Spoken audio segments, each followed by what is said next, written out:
We are in section 7.4, and I'd like to work a couple of the examples. Specifically, I want to work example 3 and example 4, and then we're going to skip over and grab example 8. So right now, looking at example 3, I am on page 482, and I am looking at example 3. I want to go ahead and write all of this down just to get it in my mind and in my fingertips, just to see, and that is a minus theta, equals a 1. Yuck and yuck, but we'll just pretend that that's what it really is. And so when I was talking to you on our last video, I told you to go ahead and print this piece of paper just to have in your brain and think on, like we're going to start on the gross side. We might change sines and cosines. You know, we had all of this stuff kind of running around in our brain. And so here we go. When I do look for the gross side, here it is. And so I'm going to keep bouncing back and forth, starting here, looking here, starting here, looking here. And another good thing to do is kind of look at this from a bird's eye view and kind of look at it like, well, what do I see? What could I do? What's some way I can start working on this side? I'm not sure how I'll get there, but boy, it looks suspicious though. Sine squared and cosine squared, man, if I could get those normal, they would be 1. Oh, but wait, there's a negative theta. Oh, but wait, I have odd-even function identities. Hey, you know what? Let's start there. And so I might need to see this written a different way. That sine squared of a negative theta is the square of the sine of negative theta, the whole thing squared. That looks like this. And the same thing here is that cosine of my negative theta squared is what that really is. And so I'm going to keep writing down this to this. And so, yeah, you're right. If I could get this sine squared plus the cosine squared, I am there and done. But I need to rewrite this, and you might need to go back and look or re-memorize, but you need to know it by memory, that sine of a negative theta is an odd function, and so I rewrite it as negative sine of theta. Cosine is an even function, so I get to just rewrite it as is. And then looky, a negative sine times a negative sine is a sine squared theta. And then a cosine times a cosine is a cosine squared theta. And you know what those two equal by Pythagorean identity? We are done. It's a great time to hit pause. Go back and even cover up all your notes and try to do this by yourself. However you can absorb, learn, think through, memorize, put a lot of these different skills under your belt, in a tool belt, a tool kit. When I grade these, you just have to be logical. Everybody's may look different, and I get to grade them all differently. You just need to have a logical flow getting you down to or up to where we were trying to go. So now, I think I'm going to flip this page over. That might make it easier. I'm going to go on to example 4. And so looking at example 4, as I'm writing it down, it's sine squared of a negative theta. Well, that looks familiar. And this is minus a cosine. You know, if I've done this thing once, I can do it again.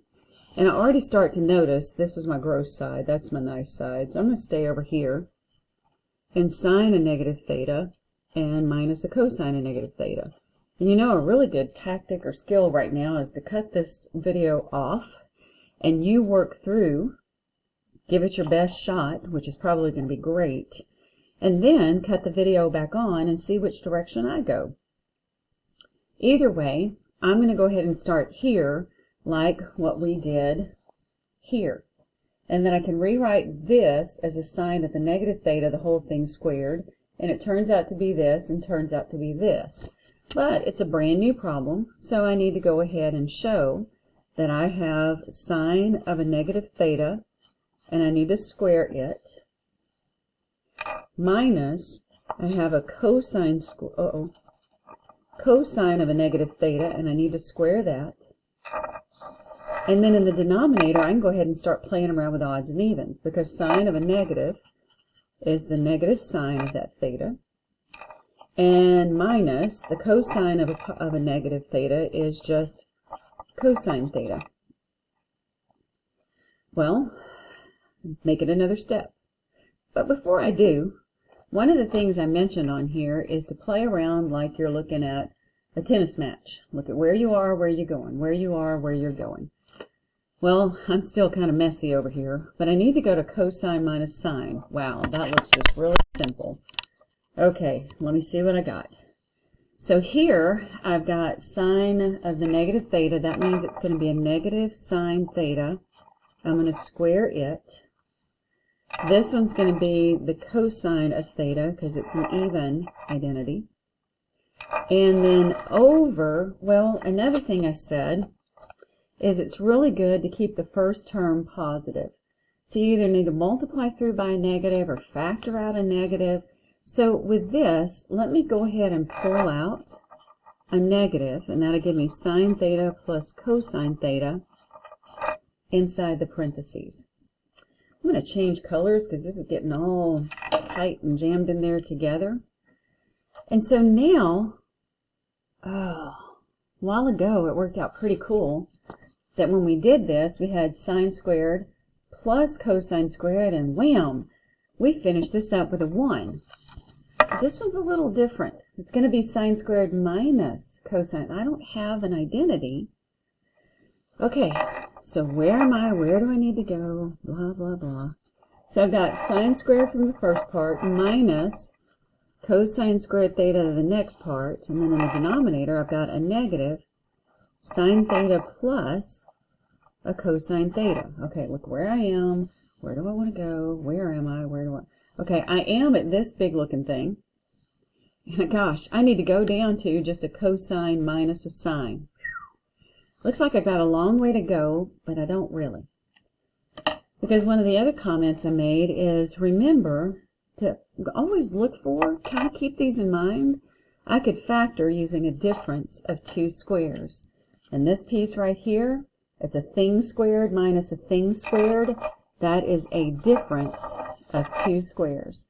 So when I square root this, or break it apart, however you learn in your algebra classes, I'm going to split this apart to the firsts. This cosine, I'm going to split it apart to the backs, the ends, and one of them's plus, and one of them's minus, and we're over a minus, don't know why I put that one in parentheses, sine theta plus a cosine theta. Being kind of silly in my last video, I said this is not a sine, it's not a cosine, it is a sine theta plus cosine theta. It's 1 unit. Just like this isn't a sine, it's not a cosine, it's a sine theta minus cosine theta. Well, if you happen to have a sine theta plus cosine theta in the denominator, and everywhere we got multiplication going on, you are now free, not to move around the cabin, but you're free to reduce that and pull it out as a 1. Having done that, we have now just almost finished. But again, where am I? Where do I want to go? Where am I? Where do I want to go? I currently have a sine theta minus a cosine theta over a negative. What I need is a positive cosine minus a sine. I need a positive cosine minus a sine. Well, this negative can go wherever he wants, so let's throw him up here and distribute him, and let's do a little commutative property, because sines and cosines can move around as long as they keep their sign, no pun intended. When I distribute this, I get a negative sine theta, and when I distribute that, I get a positive cosine theta. The last thing for me to do, where am I? Where do I want to go? Where am I? Where do I want to go? All I need to do is to say this is actually cosine and keep the minus with the sine, and I am done. Again, this is a great time to stop the video, try to go back and redo this one all by yourself without your notes, or at least maybe spot checking to increase your learning. We're going to finish this video by looking at example 8. I'm going to pull this down so that you can see example 8. Well, I write myself notes all over the place, so let's ignore my notes for right now and just look right here that when I look at these two, they look equally ugly. So it really doesn't matter which side you start on. You can start on this side and work through to match that side. You can start on this side and work through to match the other side. Nobody cares, and I get to grade. Whatever you do, it just needs to be logical. So what we have been doing is starting on this side and showing how it equals the other side. So I'm just going to keep up that practice. The thing I am noticing is I've got a 1 minus a sine theta. By the time it gets here, it needs to be a 1 plus. Boy, that sounds conjugate-ish. Yeah, it just sounds like a conjugate. And you have the power, and I mentioned it on my little piece of paper, you have the power to multiply in a conjugate. And you also have the power that when you multiply in by a 1, it's going to look like maybe a binomial over a binomial. They just need to match. Oh, and coincidentally, that's the one we're going to need. That's what we're going to need on this side. So we're looking at example 8. I'm on page 484, and I'm looking at 1 minus sine theta. And remember, it's not a 1, it's not a sine theta, it's a 1 minus sine theta over cosine theta. And once I realize I'm trying to get something to turn into a 1 plus a sine, that's screaming at me that I just need to go ahead and multiply that through on the left-hand side. And I'll come back and look at this in a minute. I got a long way to go. And so I keep going back to this piece of paper because it really can be confusing doing identities, but it can really be helpful if you have these 4 or 5 ideas rolling around in your brain. And so when I go to multiply these, they are a difference of 2 squares coming up. Remember how we factored, and it was a 1 and a 1, a sine and a sine, one's plus, one's minus? Well, when you fold them to put them back together, they turn out to be that. Oh, okay. And so then here, you know, one thing I probably should write down on this paper is you don't always have to multiply through. You can leave stuff factored. So this denominator, I'm going to choose to do that. I'm going to choose to leave it as a cosine theta times this 1 plus sine theta.